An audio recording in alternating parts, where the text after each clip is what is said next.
Start with the name of Allah, who is the most merciful. Open your English book, page number 22, unit number 3. Unit number 3 है हमारा brochures and advertisements. ठीक है, brochure कहते हैं कोई रिसाला type जैसे चीज़ होती है, अखबार में जैसे आते हैं, अखबारें भी जिस तरह आती हैं, बुकलेट की किताब की तरह का होता है, इसमें कुछ सफ़ों पर मुश्तमिल होता है ये।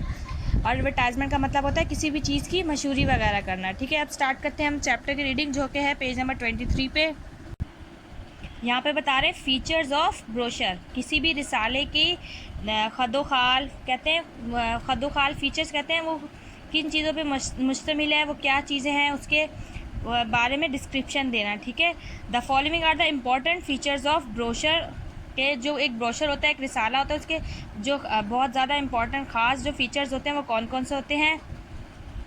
सबसे पहले तो कहते हैं टाइटल क्या नाम होता है उसका, जो भी ब्रोशर वगैरह होता है उसका पहला पेज होता है, उस पर उसका टाइटल बहुत बड़े बड़े ब्रॉड लेटर्स में लिखा होता है, बड़े अल्फाजों में लिखा होता है कि सबसे पहले तो बता रहा होता है कि ब्रोशर जो है इसका नाम क्या है। ठीक है, उसके बाद कहते हैं अफेक्टिव इलस्ट्रेशंस एंड और फोटोग्राफ्स कहते हैं, और उसकी बहुत ज़्यादा पुरकशिश तरीके से उसकी कोई मिसालें वगैरह दी जा रही थी उसमें, जिसके रिलेटेड वो होता है, और पिक्चर्स वगैरह तस्वीरें वगैरह होती हैं। ठीक है, फिर जो एक सेक्शन होता है जो कि बहुत ज़्यादा इन्फॉर्मेशन प्रोवाइड कर रहा होता है, और उसके मुख्तलिफ़ हिस्सों के बारे में और सब्जेक्ट के बारे में कि किस बारे में मैगज़ीन है।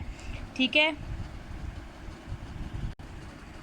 फिर इसमें बता रहे हैं कि उसमें कुछ हेडिंग्स दी जाती हैं जो कि कोई बहुत ज़्यादा इन्फॉर्मेटिव मालूमाती हेडिंग्स होती हैं, और इस तरीके से दी जाती हैं कि वो दिल को अच्छी लगें और वो इंसान की आंखों को कैच करें, कि इंसान को उसे पढ़ने का दिल करे। ठीक है, और सिंपल और डायरेक्ट लैंग्वेज, बहुत ज़्यादा सादा और आसान ज़बान में लिखा जाता है, क्योंकि जितना ही मुश्किल होगा उतना ही लोग उसे कम पढ़ेंगे, जितना सादा और आसान ज़बान में होगा उतना उसे लोग खुशी से और ज़्यादा पढ़ेंगे। अब इसमें बता रहे हैं कि जो रिसाले होते हैं वो बहुत ज़्यादा छोटी सी किताब या किताबचे के सूरत में होते हैं, या उसे पम्फलेट भी कह सकते हैं, जो कि हमें बहुत सी मालूमात फराहम कर रहे होते हैं जो भी किसी चीज़ की मशहूरी के बारे में होती हैं।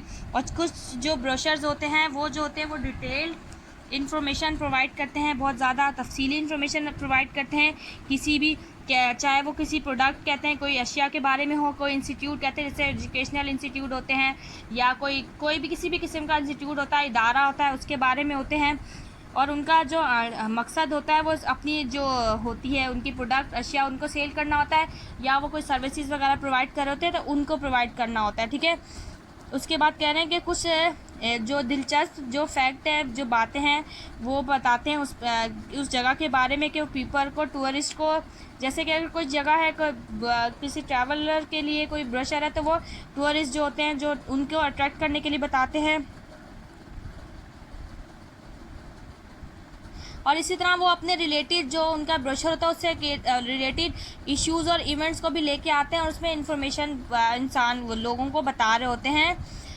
और वो इस तरह उनका जो मेन फोकस होता है वो होता है कि लोगों को ज़्यादा से ज़्यादा मालूमात दी जाए और उनको बुलाया जाए कि वो इस इशू में आकर वो इस इशू को देखें और उसको पढ़ें और उनके अंदर जिस दिलचस्पी पैदा करें।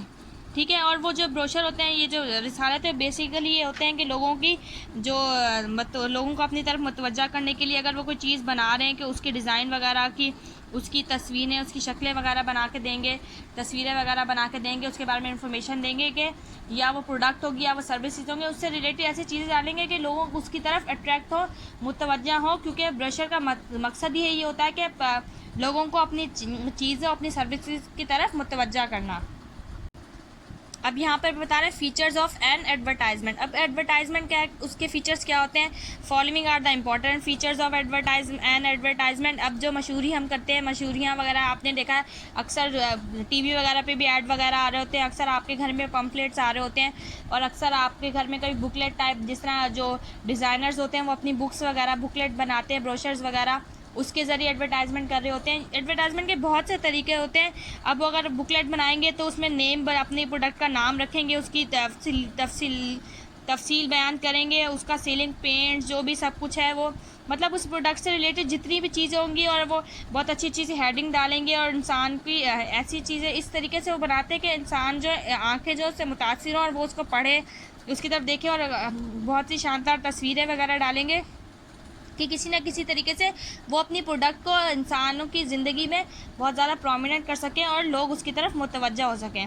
एडवर्टाइजिंग जो है ना, क्या कह रहे हैं, N advertisement is a notice, कहते हैं कि ये एक नोटिस की शक्ल में होता है या पिक्चर की शक्ल में भी होता है। मैं बता रही हूँ, चाहे वो आपको एक तस्वीर की शक्ल में मिल जाए, चाहे आपको वो एक पम्फलेट, जिस तरह आपके घरों में कोई पम्फलेट वगैरह फेंक के जाता है उसकी शक्ल में हो जाए, चाहे एक टीवी पे लगा हुआ एक ऐड हो जो एक छोटी सी फिल्म की टाइप तरह बना होता है। मीन्स मतलब उसका वही होता है कि वो अपनी प्रोडक्ट को लोगों के ज़रिए, लोगों के आगे इंट्रोड्यूस कर रहे होते हैं और लोगों को बता रहे होते हैं कि ये हमारी चीज़ है, इसकी ये खसूसियात हैं, और इस तरीके से वो लोगों को अट्रैक्ट कर रहे होते हैं अपनी तरफ कि वो उनकी चीज़ें, उनकी चीज़ों को अगर वो कोई प्रोडक्ट है या सर्विसेज है उसको वो अवेल कर सकें। और इस लास्ट पैराग्राफ में बता रहे हैं कि एडवर्टाइजिंग का मतलब ये नहीं कि आपने सीधा सीधा अपनी प्रोडक्ट की खसूसियात बयान कर दी और बता दिया हमारी प्रोडक्ट बहुत अच्छी है तो ऐसे है तो वैसे है, और आपने वो कर दी। एडवर्टाइजिंग का मतलब होता है आप अपनी प्रोडक्ट की खसूसियात तो बयान करें, लेकिन वो आप इस तरीके से बयान करें कि लोग उसको देखें। अगर वो आप फिल्म चला रहे तो उसकी आवाज़ है, इस तरह के डायलॉग्स हों कि वो लोग सुनने को, लोग चाहें कि वो सुने, लोग उसकी तरफ अट्रैक्ट होंगे। और अगर वो देखने की चीज़ है तो वो इतनी प्यारी होनी चाहिए कि लोग उसको देख के उसकी तरफ अट्रैक्ट हों। और अगर वो चीज़ अगर फिल्म के टाइप में है तो वो इस तरीके से बनाई जाए कि लोग उसको देखें, क्योंकि जब आपकी चीज़ इस तरीके से एडवर्टाइज़ की जाएगी, लोगों को एडवर्टाइजमेंट अट्रैक्ट करेगी, वो एडवर्टाइजमेंट को देखेंगे तभी जाके उनको प्रोडक्ट या सर्विस का पता लगेगा, तो ही आपकी एडवर्टाइजमेंट सक्सेसफुल होगी। और अगर कोई एडवर्टाइजमेंट ऐसी की जाएगी कि जो लोगों को अट्रैक्ट ही ना कर सके, तो जब एडवर्टाइजमेंट ही अट्रैक्ट नहीं होगी तो आपके प्रोडक्ट या सर्विसेज की जो है ना वो लोग ज़रूरत ही नहीं समझेंगे उसको लेने की। इसलिए एडवर्टाइजमेंट इस तरह की होनी चाहिए कि लोगों को अट्रैक्ट करे। बेसिकली इस चैप्टर में हमें इस चीज़ का ही बताया जा रहा था। ब्रोशर्स और एडवर्टाइजमेंट, रिसाले मैगज़ीन के थ्रू भी आप अपनी चीज़ों की पब्लिसिटी कर सकते हैं, एडवर्टाइजमेंट के थ्रू भी कर सकते हैं, जिस तरह ऐड वगैरह लगवा के। मीन्स के इसमें चैप्टर में बेसिकली हमें ये बताया जा रहा है कि अपनी कोई भी चीज़ हम किस तरह उसको लोगों के ज़रिए, लोगों के अंदर मुतासिर कर, लोगों के अंदर लोगों को बता सकते हैं कि वो हमारी चीज़ ख़रीदें, हमारी चीज़ को देखें, लोगों को किस तरह अट्रैक्ट कर सकते हैं कि वो अपनी वो चीज़ को अवेल करने के लिए आगे हों। ये सब चीज़ें हमें इस चैप्टर में बताई गई थी। तो ये तो था चैप्टर हमारा। अब यहाँ पर आ जाए, कह रहे हैं पहले सवाल में व्हाट आर एडवर्टाइजमेंट्स, एडवर्टाइजमेंट्स क्या हैं, ठीक है। तो यहाँ पर आ जाए पेज नंबर 24 पे, पैराग्राफ नंबर 1, ब्रॉड लेटर्स के बिल्कुल नीचे, an advertisement is are notice, यहाँ से लेकर और यूज़ आर सर्विस तक, यहाँ तक पूरा निशान लगाना है आपने। ये रहा क्वेश्चन नंबर 1 का आपका आंसर, यहाँ से लेकर N advertisement is a notice से लेकर और यूज़ आ सर्विस सेकंड लाइन तक, ठीक है।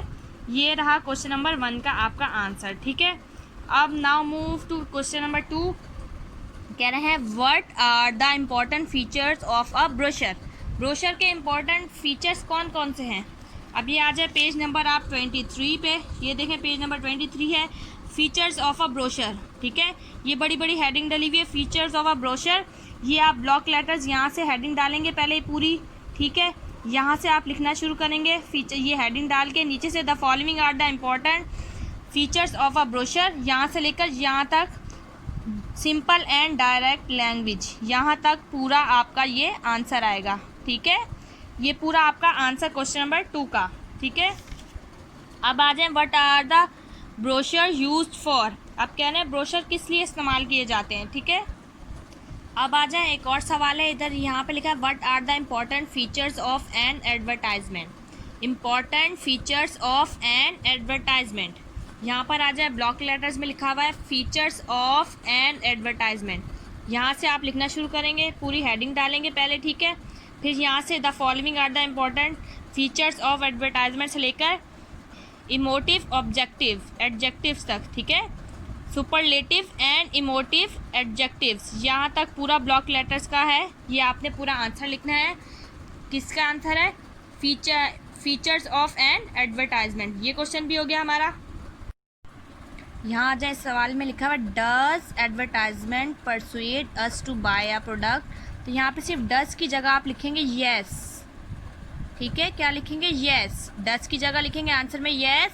N advertisement persuade us to buy a product. जाहिर सी बात है, एडवर्टाइजमेंट हमें काइल ही करती है ना कि हम चीज़ को ना खरीदें, तो एडवर्टाइजमेंट होती है, इसलिए सिर्फ डज की जगह येस लिखेंगे। Yes, an advertisement persuade us to buy a product. यहाँ पे सवाल लिखा, what are brochures used for. What are brochure used for, ये क्वेश्चन है। See, what are brochure used for. Page number 23 पर आ जाएं। यहाँ पे लिखा हुआ है सेकंड पैराग्राफ की सेकंड लाइन में, दे आर ऑफन यूज, तो ना आप लिखेंगे they are often use to rise among the masses an awareness of some important issue or an event. Thus, they focus on educating the public. They invite us to address an issue. यहाँ से लेकर यहाँ से they are often से लेकर यहाँ तक पूरा आपने आंसर लिखना है। ये आंसर है What are brochures used for का आंसर ये रहा बेटा, यहाँ से लेकर यहाँ तक। ठीक है, पूरा आंसर है। ये आपने वीडियो को गौर से देख के क्वेश्चन आंसर पूरे कंप्लीट करने हैं। ठीक है, उसके बाद यहाँ पर है use the following in your own sentences. तो ये 1 2 3 4 5 6 वर्ड्स हैं, इनको आप अपने सेंटेंसेस में इस्तेमाल करेंगे। अपनी कॉपी पे अपनी मर्ज़ी के खुद सेंटेंसेस आप बनाएंगे। ठीक है।